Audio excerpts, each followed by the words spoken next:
सोने में हमने एक लंबी रैली देखी थी। पिछले एक साल में इंटरनेशनल मार्केट में देखें तो 40% तक की तेजी, 3 साल में 65% तक की तेजी। ये तेजी कब तक चलेगी? 2017 के बाद अगर आप देखें तो कोई भी बड़ा करेक्शन गोल्ड में नहीं आया है।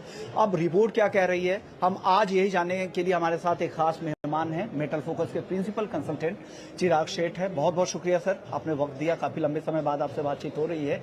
आप लोगों की रिपोर्ट अब क्या कह रही है इस तेजी के बाद? देखिए विश्वमोहन, मैं कहूँगा पेस से तो हम भी थोड़ा सरप्राइज है। हमें लगता था कि मार्केट में तेजी रहेगी। पहले 6 महीने जो 2025 के थे, हमारा मानना था 3000 से लेके $3075 के बीच का भाव रहेगा और करीबन शायद मार्केट 3100 का हाईस बना सकता है। हालांकि ये पेस थोड़ा बहुत सरप्राइजिंग रहा है, स्पेशली जिस हिसाब से मार्केट ने पिछले एक हफ्ते में जो तेजी दिखाई है वो बहुत ही ज्यादा सरप्राइजिंग। मैं कहूँगा अब हम एक कंप्लीटली अनचार्टेड टेरिटरी में है। फिलहाल 2 चीजें जो बहुत ही ज्यादा क्लियर है। एक है वोलेटिलिटी के लिए तैयार रहे। हमने देखा कल मार्केट ऊपर गया, वापस एक बहुत बड़ा करेक्शन आ गया, तो ये चीज बहुत ही ज्यादा शायद अगले 2-3 महीने में हमें देखने को मिलेगी, क्योंकि टैरिफ, नॉन टैरिफ क्या होता है, लोग रेसिप्रोकल टैरिफ लगाते हैं नहीं करते, इसके बारे में बहुत बड़ा कंफ्यूजन अभी भी है। दूसरा, जियोपॉलिटिकल लेवल पे भी अभी भी चीजें गरमा रही है। हमने देखा डोनाल्ड ट्रंप की तरफ से ईरान पे जो स्टेटमेंट आया, तो 2 बहुत ही इंपॉर्टेंट फैक्टर्स है। मैं कहूँगा खरीदना नहीं खरीदना ये तो फिलहाल कहना बहुत मुश्किल है, बट शॉर्ट मार्केट पे फिलहाल रहना ये शायद एक बहुत बड़ा खतरनाक चीज हो सकती है। ओके, लेकिन सर एक तरफ उनके ट्रेड वॉर की जो पॉलिसी है वो वहां पर देखिए रेसिप्रोकल टैरिफ में रशिया और ईरान में राहत मिलती दिख रही है, और रूस ने भी बाकी की मेंबर्स की तरह ओपेक प्लस के की मेंबर होते हुए भी उन्होंने उत्पादन बढ़ाने का फैसला किया है। तो ऐसे मेंबर्स लग नहीं रहा है कि ट्रंप के साथ उनकी बहुत बड़ी कोई दिक्कत होने वाली है। ईरान पर भी जो टैरिफ है भारत से कम है, तो इसके बाद आपको नहीं लग रहा है कि चीजें बिल्कुल अलग दिशा में जा रही है? ट्रेड की जो पॉलिसी होगी पूरी रीबैलेंस, रीसेट करना पड़ेगा पूरी दुनिया को। नहीं जी हाँ, बिल्कुल। देखिए, ईरान पे जो प्रॉब्लम है वो टैरिफ का नहीं, ईरान पे जो डोनाल्ड ट्रंप की पिछले 2 दिन में जो जियोपॉलिटिक्स के ऊपर जो आए हैं सवाल, उसकी वजह से थोड़ा बहुत हमने देखा कि मार्केट में उथल पुथल हुई। देखिए, टैरिफ्स पे अब बहुत ज्यादा चीजें शायद प्राइसिंग हो चुकी है, इसलिए हमने देखा कि जैसे टैरिफ अनाउंस हुए, हमने देखा गोल्ड ऊपर गया, उसके बाद करेक्शन में आ गया। यहाँ पे जो एक बहुत बड़ा प्रॉब्लम हो जाता है कि क्या इतने बड़े लेवल पे जो टैरिफ्स लगाए जाते हैं दूसरे देशों पे, उसका ग्लोबल इकोनॉमी पे क्या फर्क आएगा? क्योंकि देखिए 3 अब बहुत ही इंपॉर्टेंट चीजें निकल के आती है। एक है कि शायद रिसेशन के चांसेस बढ़ जाते हैं। अगर रिसेशन नहीं आता है तो भी स्टैगफ्लेशन के चांसेस बढ़ गए, क्योंकि टैरिफ हम जानते हैं इन्फ्लेशनरी नेचर होते हैं। बिल्कुल। और दूसरी बात है कि टैरिफ अगर बहुत ज्यादा लग जाता है तो ग्रोथ डैम्पनर हो जाता है, तो स्टैगफ्लेशन का इशू आता है। और तीसरे जियोपॉलिटिकल, मैं आपकी बात से बिल्कुल सहमत हूं कि जियोपॉलिटिक्स लेवल पे हमने देखा है डोनाल्ड ट्रंप बाकी सबके मुकाबले बहुत ही ज्यादा। पूछ रहा था कि उनके बयान में लग रहे थे कि वो कभी हमले कर सकते हैं, ऐसी धमकी भी देते हैं, और टैरिफ में उनकी नरमी नजर आई, तो उनकी दोहरी नीति, इसलिए मैंने ये सवाल। देखिए, डोनाल्ड ट्रंप को कोई प्रेडिक्ट नहीं कर सकता है, वो डोनाल्ड ट्रंप जानते हैं कि रोज सुबह की क्या बोलेंगे और शाम को क्या हो जाएगा। चलिए, तो बहुत ही अनसर्टेनिटी वाली बात है, लेकिन क्या लग रहा है रिस्क कितना है? देखिए, फिलहाल हमें लगता है कि शायद यहाँ से और $100 से $150 की तेजी हो सकती है मार्केट में। 3200 से $3300 के बीच में मार्केट जा सकता है, बट किसी को भी इन लेवल पे अगर ट्रेड करना है शॉर्ट टर्म के लिए, मैं सजेस्ट नहीं करूंगा किसी को भी बाइंग करने के लिए, क्योंकि अब करेक्शंस भी उतने ज्यादा वाइल्ड हो सकते हैं। अगर कोई लंबी अवधि के निवेशक है तो वो गोल्ड में जरूर SIP करे, बरकरार रहे, और गोल्ड आपको अच्छे रिटर्न दे सकता है। पर शॉर्ट टर्म ट्रेडर के लिए मैं कहूंगा फिलहाल थोड़ा बहुत 1-2 हफ्ता बच के चलना चाहिए। ओके, 1-2 हफ्ते काफी वॉलेटाइल रहने वाले हैं, इसलिए बच के रहना है। अगर शॉर्ट टर्म में किसी को ट्रेड करना हो तो किस लेवल पे खरीदारी करनी चाहिए? अगर 1 महीने का उनका नजरिया हो तो कहां पे खरीदे?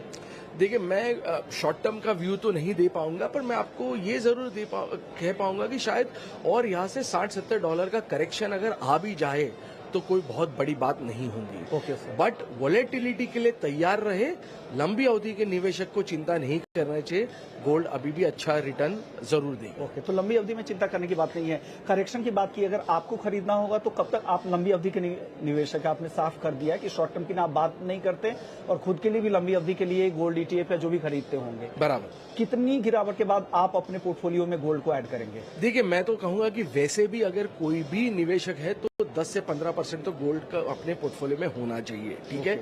शायद यहाँ से $60-70 जैसे मैंने कहा करेक्शन और हो सकता है, और वो शायद एक अच्छा लेवल होगा किसी को भी एंटर करने के लिए जो एंटर नहीं कर पाया है। बट अगेन 1 ईयर का व्यू रखे।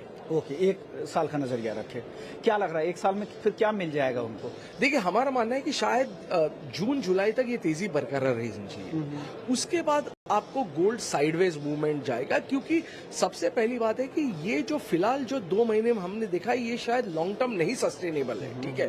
ट्रम्प, हमारा मानना है कि ये जो टैरिफ्स आए हैं ये एक नेगोशिएशन टैक्टिक्स है, बिल्कुल, ठीक है। बिल्कुल सही आपने देखा है इंडिया पे भी कमेंट्री एक रही है, टैरिफ अलग रहा है, तो कहीं ट्रम्प सब एक चांस दे रहे कि कोर्स करेक्शन आके नेगोशिएट करे, हमारे साथ टेबल पे आए बैठे। जी हाँ, बिल्कुल। सो मुझे नहीं लगता है कि शायद ये अगले 6-7 महीने तक ये कंटिन्यू रहेगा। शायद जून जुलाई तक हमें ये सारी चीजें देखने को मिल सकती है। उसके बाद मार्केट एक ब्रीदर में चले जाएगा, साइडवेज मूवमेंट होगा और फिर मार्केट में करेक्शन आना चाहिए। बट उसके पहले यहाँ से और $100 से $150 की तेजी मुझे दिखती है। ओके, किसी को पूरा इंतजार करना हो कि मुझे नहीं 1 साल तक मैं वेट करूंगा, जब पूरी तरह गिरावट आ जाए, मार्केट स्थिर हो जाए, जो भी रिस्क प्रीमियम मिल रहा है कम हो जाए, तो क्या यहाँ से बड़ी करेक्शन की भी संभावना है क्या? 2016 में जिस तरह की या 2012 में जिस तरह की गिरावट थी, 1996 वाली गिरावट या 1980 वाली गिरावट, उस तरह की भी बड़ी गिरावट की संभावना है? देखिए विश्वन, आपने शुरू में कही कि 2017-18 से एक कंटिन्यूस रैली मार्केट में रही है। हमने कोई भी मीनिंगफुल करेक्शन आते हुए नहीं देखा है। तो हमने 7-8 साल की एक कंटिन्यूस तेजी देखी। तो शायद बहुत सारे ये भी एक चीज है कि पिछले 2-3 साल में जिस हिसाब से ग्लोबल स्थिति रही वैसी भी ग्लोबल स्थिति हमने नहीं देखी।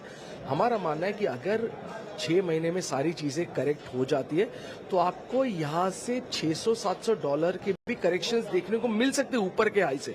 यानी हमारा मानना है शायद आपको नेक्स्ट से $2500-2600 के भाव जरूर देखने को मिल सकते हैं अगर ग्लोबल जियोपॉलिटिकल स्थिति यहाँ से इंप्रूव हो जाए। ओके, तो जितने भी रिस्क प्रीमियम मिल रहे हैं गोल्ड को, अगर वो कम होते हैं तो $2500 से $2600 भी आपको एंट्री का मौका मिलेगा। लेकिन वो कब मिलेगा, टाइम करना किसी भी सिक्योरिटीज में बहुत मुश्किल होता है। लेकिन जो बड़ी गिरावट की चर्चा हम लगातार करते रहते हैं, वो मौका आपको मिलेगा। कब मिलेगा ये आपको देखना पड़ेगा। स्थिरता जब आएगी तब जरूर आपको मिलेगा। किसी भी सिक्योरिटीज में लगातार तेजी नहीं आ सकती, ये आप ध्यान रखिए। हो सकता है कि रैली 10 साल की हो, 8 साल की हो, 15 साल की हो, वो रैली पे ब्रेक लगता है, लंबा ब्रेक भी लगता है। हम कई बार गोल्ड में भी इस तरह की चीजें देख चुके हैं। गोल्ड हालांकि बाकी सिक्योरिटीज के मुकाबले स्टेबल है। चांदी की बात करते हैं, चांदी को लेकर काफी नैरेटिव बनाए जाते हैं। डेफिसिट की बात होती है, डिमांड ज्यादा है, सप्लाई कम है, लेकिन वो प्राइस में कन्वर्जन अभी तक उस तरह की नहीं देखी। तेजी अच्छी आई है, मैं मानता हूं, लेकिन अभी भी वो देखिए 2011-12 में जो लेवल हमने देखे थे कॉमेक्स पे, आज भी जो फंसे होंगे उन लेवल पे, उनका क्या हो रहा है? देखिए बिल्कुल, देखिए हम चांदी में आप जानते हैं 2-3 साल से बहुत बुलिश रहे हैं और चांदी ने शायद जितनी लोगों की तेजी की एक्सपेक्टेशन थी उसको डिसअपॉइंट किया। चांदी में एक जो बहुत बड़ा प्रॉब्लम हुआ है कि चांदी बेस मेटल भी है और प्रेशियस मेटल भी, यानी इंडस्ट्रियल मेटल भी और प्रेशियस मेटल्स भी है। पिछले 1-2 साल में हमने देखा है कि चाइना में वीकनेस रही है, बेस मेटल के प्राइसेस उतने स्ट्रांग नहीं रहे, तो उसका चांदी में खामियाजा दिखाई दिया। काफी देर बाद एक ऐसा शायद सिचुएशन बन रहा है जहां पे बेस मेटल में भी तेजी आती दिख रही है, प्रेशियस मेटल में भी तेजी है। तो हमारा मानना है कि चांदी, अगर कोई भी निवेशक जो चांदी का है 2-3 साल अगर चांदी को दे सकता है तो आपको $40 से $45 तक के भाव देखने को मिल सकते हैं। हाँ, हमारा मानना ये जरूर है कि चांदी में बड़ी करेक्शन आ सकती है। अगर गोल्ड में $400-500 का करेक्शन आएगा, उस हिसाब से अगर आप देखिए तो गोल्ड में $400-500 का करेक्शन बोले तो 15 से 20% का करेक्शन आता है। चांदी में उससे बड़ा करेक्शन आ सकता है। बट ओवरऑल चांदी में 2-3 साल में जिस हिसाब से आपने कहा डेफिसिट है, डिमांड बहुत ही स्ट्रांग है, ऑल्टरनेट यूसेज में चांदी जा रही है, $40 से $45 चांदी जरूर देखने को मिल सकती है। ओके, तो एक बड़ी तेजी तो है चांदी में, लेकिन किसी भी मार्केट में ना, अगर आपको पैसे कमाना है, बेहतर रिवॉर्ड पाना है, रिस्क कम रखना है, तो आपका एंट्री लेवल बहुत मायने रखता है। जब बड़ी गिरावट है, जैसा चिराग आपको गाइड कर रहे थे, 15% की, 10% की अगर गोल्ड जैसे सिक्योरिटीज में देखे तो एक बड़ा मौका होता है, और चांदी में तो उससे डबल भी गिरावट आ सकती है। हमने देखा हफ्ते भर में 8% टूट गए हैं, और उम्मीद करते हैं आपको मौका मिले और आप बेहतर रिवॉर्ड पाए। इसी उम्मीद के साथ चलिए, शुक्रिया चिराग, आपने वक्त दिया हमें और लंबे समय बाद आपसे बातचीत भी हुई। अब वक्त है यहाँ पर अगले सेगमेंट की तरफ बढ़ने का, जहां हम बात करेंगे ज्वेलर से कि ज्वेलरी मार्केट का मूड क्या है, वो यहाँ पर क्या सोच रहे हैं, उनकी रणनीति में क्या बदलाव हुआ है, जानेंगे, आपको देखते आएंगे। सोने के दाम जिस तेजी से बढ़े हैं उससे खरीदार तो हैरान है ही, ज्वेलर्स भी परेशान हैं। उनको लग रहा है कि दाम अगर कुछ कम हो जाते तो उनकी ग्राहकी भी बढ़ती। ऐसे में ज्वेलरी मार्केट का क्या मूड है, यही हम चेक करने के आए हैं।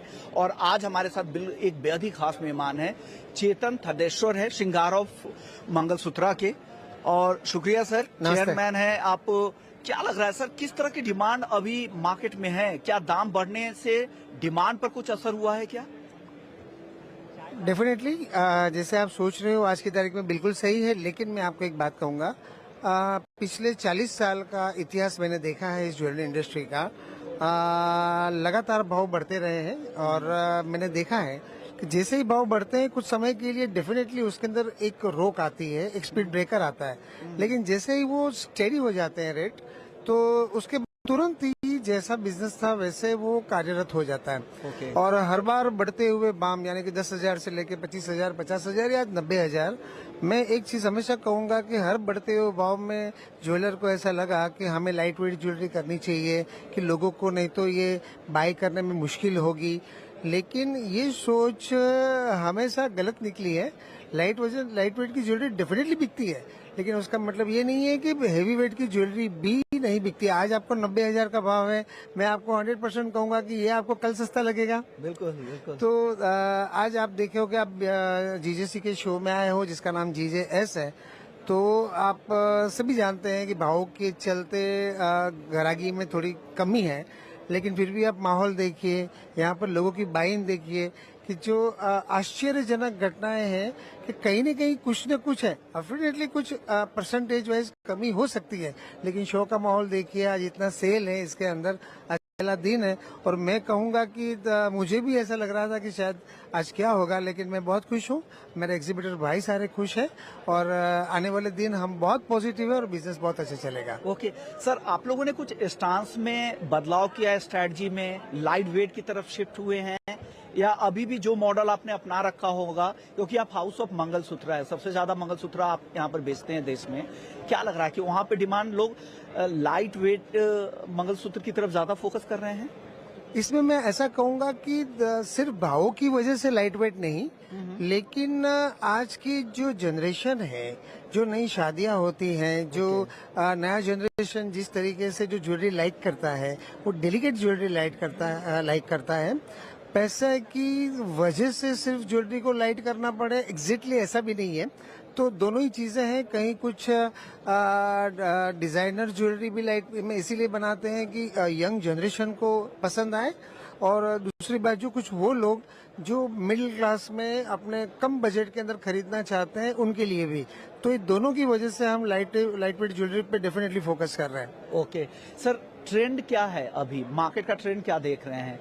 क्या अभी अगर इस साल की अगर खरीदारी की अगर बात करें जनवरी टू मार्च तक की, तो किस तरह की बाइंग हुई है, क्योंकि भाव इस दौरान काफी बढ़े हैं? डेफिनेटली शादियां काफी रही और अभी भी काफी शादियां हैं। ऐसा मैं कह सकता हूं कि बहुत भाव बढ़ जाने की वजह से हो सकता है रिसाइकल गोल्ड, यानी कि पुराना घर में पड़ा हुआ सोना भी एक बार रिसाइकल हुआ है इस बार, ताकि शादियां हैं, परचेसिंग तो करनी थी, तो ये एक चीज इस बार रही होगी 100%। बाकी खरीदी में इतनी कोई कमी नहीं आई है। अभी अभी ये जो भाव पिछले 20 दिन से बढ़े हैं उसका डेफिनेटली थोड़ा सा खामियाजा ज्वेलरी इंडस्ट्री को भुगतना पड़ रहा है। ओके, क्या आपको लग रहा है अक्षय तृतीया तक डिमांड वापस से पिकअप करेगी और फिर से नॉर्मल हो जाएंगी चीजें? अब जैसे आपने देखा गुड़ी पड़वा, अब गुड़ी पड़वा गया तो आपने महाराष्ट्र में देखा होगा बहुत अच्छा सेल गुड़ी पड़वा में आया है। हाँ। अब जैसे उसी दिन पे उगादी होता है साउथ इंडिया के अंदर, थोड़ी सी कमी वहाँ पर महसूस हुई थी सेल्स के अंदर, लेकिन हर जगह पे अलग अलग इसके पैरामीटर चल रहे हैं। और अक्षय तृतीया एक ऐसा त्योहार है, चाहे कोई भी भाव में हो, चाहे चले 1 ग्राम से लेकर 10 ग्राम का कोई नहीं क्यों खरीदना पड़े, लेकिन गोल्ड का बिक्री 100% बहुत अच्छी रहेगी, ऐसी मेरी मान्यता है। ओके, यहाँ पर अगर इस भाव पे कोई खरीदे 90,000 के आसपास या उससे नीचे, उसी से 200-500 रुपए ऊपर, क्या लग रहा है कितनी तेजी अगले 1 साल में आप देखते हैं गोल्ड में? देखिए कितनी तेजी, हम लोग मैन्युफैक्चरर हैं, हमें भाव से इतने ताल्लुकात नहीं होता, लेकिन मैं एक चीज जरूर कहूंगा विश्वमोहन जी कि मैंने जब इस इंडस्ट्री में एंट्री की थी 180 रुपए ग्राम का था। कौन सा साल था वो? साल भी बता दीजिए। 1982। ओके, 1982 और आज 2025 में हमने 9,000 रुपये 1 ग्राम का, एक 9,000 में नहीं मिल रहा है आपको 1 ग्राम सोना। ओके। तो आने वाले दिनों में कोई भी भाव में आप सोना खरीदेंगे तो वो डेफिनेटली आगे जाएगा। आज जियोग्राफिक कंडीशन जिस तरह से चल रही है उसके चलते गोल्ड के अंदर हमेशा उतार चढ़ाव आते हैं, जैसे स्टॉक मार्केट के स्टॉक एक्सचेंज के अंदर भी जैसे उतार चढ़ाव आते हैं। ये दो सेंसिटिव मंडियां हैं और उसके अंदर उतार चढ़ाव हमेशा रहेंगे, और लेकिन gold always safe and sound, आगे आपको भाव बढ़ते ही दिखेंगे। Okay, thank you so much Thank you sir. so much. इसी नोट के साथ उम्मीद करते हैं आने वाला समय आपके लिए बेहतर हो और आप मार्केट में इसी तरह से फ्लरिश करते थैंक यू रहें। So much, thank you so sir. Much Thank sir. Gold में जिस तरह की रैली हमने पिछले कुछ सालों में देखी है, ये इस तरह की रैली है कि लोगों को भरोसा नहीं हो रहा है कि कब तक गोल्ड चलेगा, कब उन्हें मौका मिलेगा। ज्यादातर लोगों को लग रहा है कि वो मिस तो नहीं कर गए इस रैली को, क्या दोबारा मौका मिलेगा या नहीं मिलेगा, इस तरह के तमाम सवाल हैं। और आज हमारे साथ एक बहुत ही अनुभवी 80 साल से भी ज्यादा के हैं, उनको ज्वेलरी मार्केट में एक लंबा अनुभव है, 6 दशक से ज्यादा का उनके पास अनुभव है। उनका अनुभव क्या कहता है ज्वेलरी मार्केट को लेकर, तमाम मुद्दे पे चर्चा करेंगे। आज हमारे साथ जो मेहमान हैं उनका नाम है विजय खन्ना जी, खन्ना ज्वेलर्स के डायरेक्टर हैं। शुक्रिया सर, आपने वक्त नहीं निकाला और इस एज में भी जितने फिट है आप युवाओं को भी मात दे रहे हैं सर। सर कितने साल हो गए सर आपको इस इंडस्ट्री में? Sir, I have joined in 1962. 1962, Yeah. यानी करीब करीब 63-64 साल का अनुभव हो गया जी। आपको। सर आपने कब बड़ी गिरावट गोल्ड में देखी थी, एक बड़ी गिरावट जो आई होगी, याद है सर कोई वो साल? मैंने अपने हाथ से सोना 50 रुपए तोला भी बेचा हुआ है। 50 कब सर? 50 रुपए तोला, आप समझिए कि 1965 होगा। हाँ हाँ, 1965 में इन्होंने 50 रुपए तोला अपने स्टोर्स में बेचा था, ये अनुभव कहता है। सर ये तो बात हुई भाव की, आपने सोने में गिरावट कब देखी थी? कोई ऐसा अनुभव जहाँ पे बड़ी गिरावट आई हो और फिर आप लोगों का रिएक्शन क्या रहा हो उस दौर में? देखिए, गिरावट तो कभी भी बहुत ज्यादा नीचे नहीं आई। 1980 के कभी- तेजी के बाद? कभी कभी बात सुनिए, अगर 500 रुपया 1000 रुपया कम हुआ है तो वो कवर हो जाता है थोड़े दिन में ही। लेकिन 1980 में जिस तरह की गिरावट आई थी, एक बड़ी गिरावट थी जो गोल्ड की मॉडर्न हिस्ट्री में कहा जाता है कि सबसे बड़ी गिरावट थी जी। उस समय आप लोगों ने कैसे मैनेज किया उस दौरान अपने कामकाज को सर?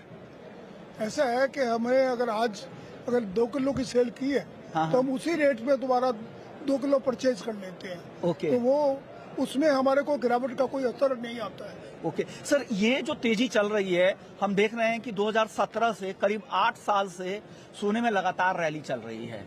पिछले 3 साल में 65% से ज्यादा, पिछले 1 साल में 40%, इंटरनेशनल मार्केट के लिहाज से देखें तो इस साल 2025 के 3 महीने में ही 20% दाम बढ़ गए।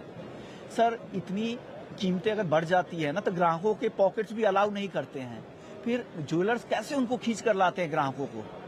ऐसा है कि जिनके पास पैसा है हाँ हाँ, उनका तो माइंड ऑफ स्टेट ये है कि अगर हम आज खरीदेंगे तो ये कल को और डबल होने वाला है। ओके और मैं आपको दावे से कह सकता हूँ कि नेक्स्ट 2 इयर्स में ये सोना 2 लाख से ऊपर होगा। ओके, आपके स्टोर्स में सर क्या खरीदारी अभी हो रही है? इस भाव पर क्या खरीदने आ रहे हैं? आपको रिपोर्ट आती होगी, आपके स्टाफ बताते होंगे, क्या लोग ज्यादा पसंद कर रहे हैं अभी? ज्यादातर लोग बात सुनिए, आज प्योर गोल्ड के plane gold sets, plane gold लेते हैं कि जिसमें कोई लॉस नहीं हो।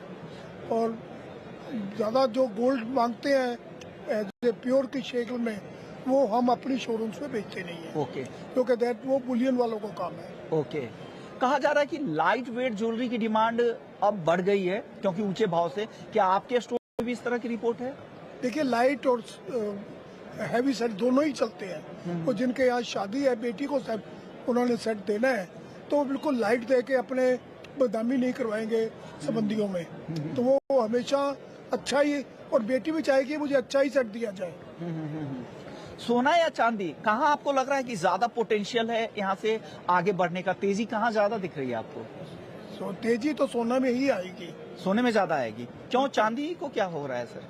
देखिए, चांदी में कितनी भी तेजी आएगी, हाँ। लेकिन वो चांदी आज समझिए अगर 1 लाख भी है तो वो उस लेवल पे जा ही नहीं सकती। चांदी आदमी 1-2 गिलास ले लेगा, हाँ हाँ हाँ, एक कुछ ले लेगा, लेकिन जब तो सोने का सेट लेने जाएगा तो तो 500 ग्राम का एक सेट लेगा। ओके, आपका अनुभव है 60 से 65 साल का ज्वेलरी मार्केट का, जो खरीदार हैं, जो नए यंगस्टर्स हैं, उनके लिए क्या संदेश देना चाहेंगे आप? उनको संदेश यही देना चाहिए मेरे विचार से कि आप सोना को बिल्कुल भी पीछे मत रहिए, सोना खरीदिए। और ये सोना अगर कम भी हो जाएगा तो आपको सोना आपके पास ही है, और जब कभी बढ़ेगा इसको बेचने का मत सोचिए, इसको होल्ड कीजिए। ओके, यानी इनका कहना यही है कि हो सकता है कि सोने में गिरावट आए, जब गिरावट भी आए तब उसे बेचे नहीं, क्योंकि सोना सोना ही रहेगा और आगे इसके दाम जरूर बढ़ेंगे, और जब तेजी आएगी फिर भी आप उसे रखे रहें और नेक्स्ट जनरेशन को पास ऑन करते रहें। ये इनका मैसेज है और यंगस्टर्स आप के लिए। ये देखिए कि जब कोई प्रॉपर्टी खरीदता है हाँ। तो 4 करोड़ का एक फ्लैट खरीदा, उस टाइम उसे लगता है कि बहुत महंगा है, लेकिन आज वही फ्लैट 20 करोड़ का है। तो आज यही सोच के चलिए कि आज उन्होंने एक सेट 50 लाख रुपए का लिया है, तो कल वो 1 करोड़ रुपए का होने वाला है। ओके, यानी टाइम मशीन के तौर की तरह आपकी भी थॉट लेवल होनी चाहिए। आप आगे का सोचो, आपको फ्यूचर्स वहां पे देखना चाहिए। शॉर्ट टर्म में ना दिखे, 6 महीने 1 साल हो सकता है कि कुछ बड़ी गिरावट दिखे, लेकिन लंबी अवधि में यहाँ से तेजी ही दिखती है। शुक्रिया सर, आपने वक्त दिया, अपने अनुभव को शेयर किया, 60-65 साल के अनुभव को आपने हमारे दर्शकों से शेयर किया। Thank you so much sir. Thank you sir. सोने की कीमतों में जिस तरह की तेजी दिख रही है, उसके बाद से डायमंड पर फोकस खरीदारों का ज्यादा बढ़ता दिख रहा है। 2024 में भी हालांकि थोड़ी बहुत रिवाइवल जरूर दिखी थी और 2025 को लेकर काफी उम्मीदें हैं, लेकिन डायमंड मार्केट में सबसे बड़ी चिंता जो होती है वो सर्टिफिकेशन को लेकर होती है, प्योरिटी को लेकर होती है। तमाम मुद्दों पे चर्चा करने के लिए हमारे साथ एक खास मेहमान हैं, आईडीटी के फाउंडर हैं गौरव जी। बहुत बहुत शुक्रिया सर, आपने वक्त दिया। जी। सर, सबसे बड़ी चिंता लैब डायमंड को लेकर है, वहां पर किस तरह के सर्टिफिकेशन को देखना चाहिए जब हम लैब डायमंड खरीदने जाते हैं? तो So, I mean, differentiation between natural and lab grown is not very tough. Gemological laboratory जो precision equipment use करती है, प्रॉपर एग्जामिनेशन करती हैं, उनके लिए it is not tough at all, आसान है। अब जैसे we have developed this equipment, हमने डायमंड स्क्रीनिंग मशीन इंट्रोड्यूस करी है, जिसमें 5 चीज़ें डिटेक्ट करती है: natural, lab grown, moissanite, HPHT and zircon. So it is a make in India product और इंडिया से हम इसको एक्सपोर्ट कर रहे हैं। इसमें लूज से लेके स्टडेड ज्वेलरी सब तरह का स्क्रीन होता है। एंड देन हमारा डिफरेंशिएशन है, we have 3 kinds of certificates. So we have for natural we have a different certificate, for laboratory we have another certificate, और जेमस्टोन के लिए अलग से करते हैं। ओके सर, लेकिन जो आम लोग हैं वो कैसे पता लग पाएंगे, क्योंकि स्टोर्स पे आमतौर पे इस तरह की कोई भी मशीन नहीं रहती है जिसके जरिए वो जान पाए, और फिर वो सर्टिफिकेट की कैसे जांच करे कि ये सही है या गलत है? सो आम लोगों के लिए it is not possible, naked eye से डिफरेंशिएट करना इज नॉट पॉसिबल। आपको उसके लिए एक लेबोरेटरी का सर्टिफिकेट मांगना ही पड़ेगा, बिकॉज बहुत सारा इक्विपमेंट है जो यूज में आता है, बहुत सारे और मैनुअल टेस्ट भी हैं जो करने पड़ते हैं। So as an individual you will have to depend on a gemological laboratory. अगर इस तरह के सर्टिफिकेट, तो आमतौर पे इस तरह की मशीनें क्या आज ज्वेलरी स्टोर्स में मिल जाती हैं कि वो ऑन द स्पॉट आपको बता दे कि ये लैब डायमंड है या नेचुरल डायमंड है या कुछ और है? सो अभी इसीलिए keeping in mind the future, we at IDT हमारा ये फोरकास्ट है कि हर रिटेल स्टोर में जैसे कैरेटोमीटर रहता है for checking the percentage of gold, ऐसे ही एक डायमंड स्क्रीनिंग मशीन एक मैंडेटरी हो जाएगी। इसी को मद्देनजर रखते हुए हमने इस मशीन को यहाँ पे डेवलप किया है। पिछले ऑलमोस्ट 18 मंथ से हम इस पे काम कर रहे थे, अब पिछले 3-4 महीने में हमने इसको इंट्रोड्यूस किया और मास प्रोडक्शन में लेके आए हैं। And this is the future. Each and every retailer will require a screening machine eight there showroom, customer को ध्यान में रखते हुए। कस्टमर पुरानी ज्वेलरी भी लाता है, उसको वो भी सर्टिफाई करनी है। सर्टिफिकेशन का ट्रेंड तो अभी पिकअप हुआ है पिछले कुछ सालों से, उससे पहले जो ज्वेलरी गई है उसको भी लोग चाहेंगे टेस्ट करवाना।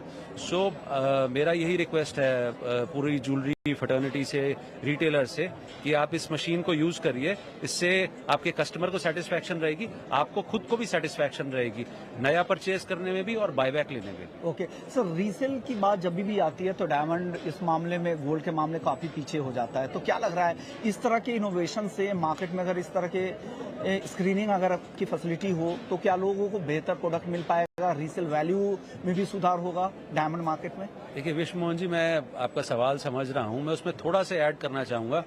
Market is moving from unorganise towards organise. जितना ज्यादा ऑर्गेनाइज हो जाएंगे हमारा इंडस्ट्री, उतना जल्दी इंडस्ट्री में अच्छा सेल मिलेगा और लोगों को बायबैक का भी मिलेगा। तो आपको अपने आप को ऑर्गेनाइज करने के लिए जितना भी नए चीज आता है उसको अडॉप्ट करना पड़ेगा।